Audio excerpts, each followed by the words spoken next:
The report says the Trump Organization charged the Secret Service more than 5 times the government rate to stay at Trump-owned properties. That's according to a House Oversight Committee letter, which says that this all happened while the agency was protecting the president and his family.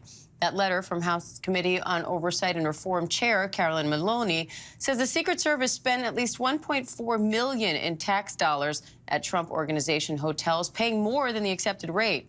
Eric Trump, executive vice president of Trump.org, issued a statement, or the Trump Organization, rather, issued a statement saying that any services rendered to the Secret Service by the organization were at their request and provided at cost, heavily discounted, or for free. ABC News investigative reporter Catherine Falders joins us live now for more on this.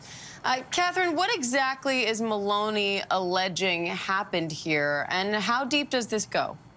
Well, look, this was no secret. During the Trump presidency, we've seen reports like this. Speaking of Mar-a-Lago, for example, where agents have been asked to spend more money. The Secret Service has spent more money than the going rate here. What Maloney is saying from the documents that she's obtained, you see that graphic there, that they charged the company excessive rates. She's essentially accusing the Trump Organization from profiting off the presidency, from charging these exorbitant, was the word she used, rates at his properties.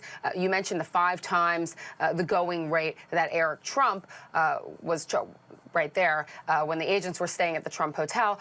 There's also documents in here that show, for example, that agents protecting Don Jr. were asked to pay 6 times the going rate. Maloney has the receipt there, and of course, this has been going on, this investigation, for some time. She says over 2 years, and that she's accusing Trump and his family of profiting off his presidency. Maloney's saying that in some cases, the agents or the Secret Service granted exceptions. In other cases, the agents didn't seek exemptions. Are there questions being raised about transparency on the part of the Secret Service here?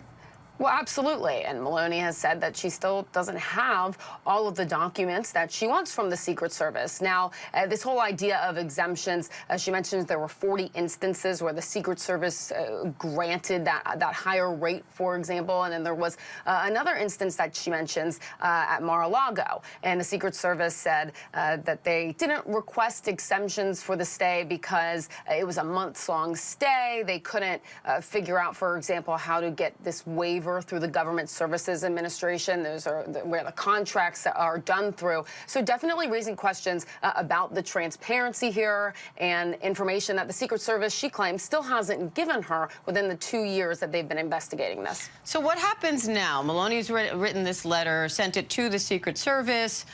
Could the Trump Organization face any repercussions here? Well, look, it's unlikely at this point, specifically as it relates to this. I think what's next here, you mentioned transparency. That's what Maloney has been asking for. There are a lot of gaps here, Diane, in this information. We're just talking about Trump properties in the United States that Maloney claims to have obtained at least some records from that add up to that $1.4 million number. What she still doesn't know and what she doesn't have and has been requesting from the Secret Service is money that the Secret Service spent at Trump's properties abroad, his foreign properties. He traveled a lot with his family abroad. She doesn't have that. Also, she mentioned specifically in this letter, she doesn't have the expenditures. So not just the lodging stays from the Secret Service at Mar-a-Lago, for example, but none of this includes what they were actually spending at the property during those stays. And Catherine, what about the Secret Service? Could we see them suffer any repercussions for this? Look, it's a good question. I think we haven't seen yet a letter back from the director of the Secret Service to Maloney providing this information. We don't really know why they don't have all of this in full. So, look, I'm sure something is on the table here, but I think that the Secret Service would say that they've been cooperative with the committee. All right, Catherine Falders, we appreciate it as always. Thank you.